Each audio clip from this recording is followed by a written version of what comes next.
As long as there's a drinking age, minors are going to attempt to get alcohol either through an off-premises store or an on-premises establishment. They will often use a fake ID, either when they manufactured or they borrowed or stolen from someone. It is a Class A misdemeanor to possess a fake or altered ID, to lend or to let another person use your driver's license or ID, or to use another person's driver's license or ID. In addition, it is a felony to manufacture or produce with the intent to sell, distribute, or deliver any counterfeit or forged Texas driver's licenses or identification card, and is a Class C misdemeanor to possess with intent to use, circulate, or pass a forged or counterfeit driver's license or identification card. The passport could be easily one of the most easily forms of identification there are to alter. A passport is valid for 10 years. People change in 10 years. For example, a person gets a passport when they are 17 years old, now they are 22 years old. The person will have changed. Passports have changed. The old style had the lamination over the picture, and you can feel where the picture had been placed. The new one has the picture scanned in and laminated with a hologram over the lamination. This is the same passport that was put on a scanner, and the documentation was changed. Note it reads, "Any age I want to be." When someone uses a passport for ID, simply ask them for a second piece of ID. In fact, anytime you have questions on an ID, the first thing you should ask for is a second piece of ID. That would be anything with their name on it. You would prefer something with their name and photo on it, such as a student ID, an employee ID card, a bank card, etc. One thing should draw a red flag is if when you request a second piece of ID and the guest immediately responds with, "I don't have one." Most people have more than one thing in their wallet with their name on it. There should not be hesitation before they respond. Also, you can ask the passport holder if they are from a foreign country to speak some of the language. Now, let's discuss the military IDs.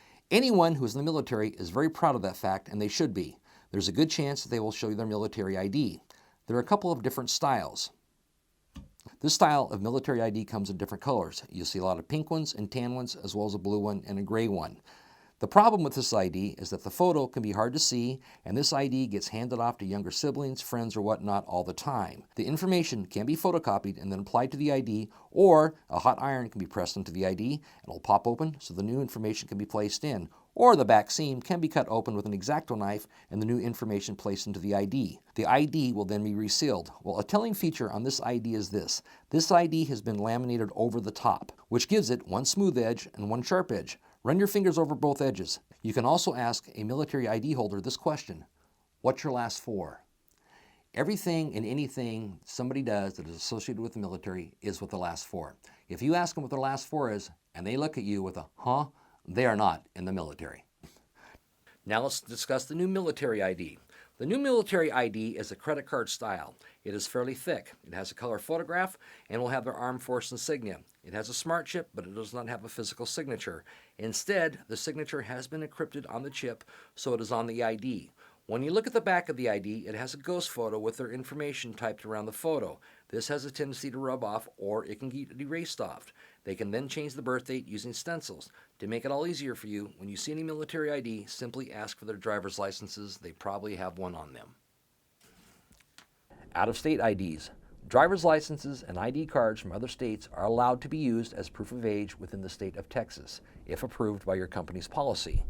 The ID must be issued by a government agency, have a physical description and picture consistent with the customer's appearance, and show their age to be 21 years of age or older. But the IDs you will see most are the Texas state driver's license and identification cards.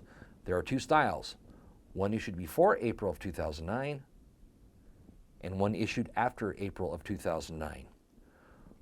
When you renew your license or identification card or apply for a new license or ID card, you will not receive it immediately. You will be issued a paper temporary permit which is valid for 60 days. It is considered to be valid identification. Walker Black on the rocks. Oh, drinking good. I see your ID. Yeah, sure, no problem.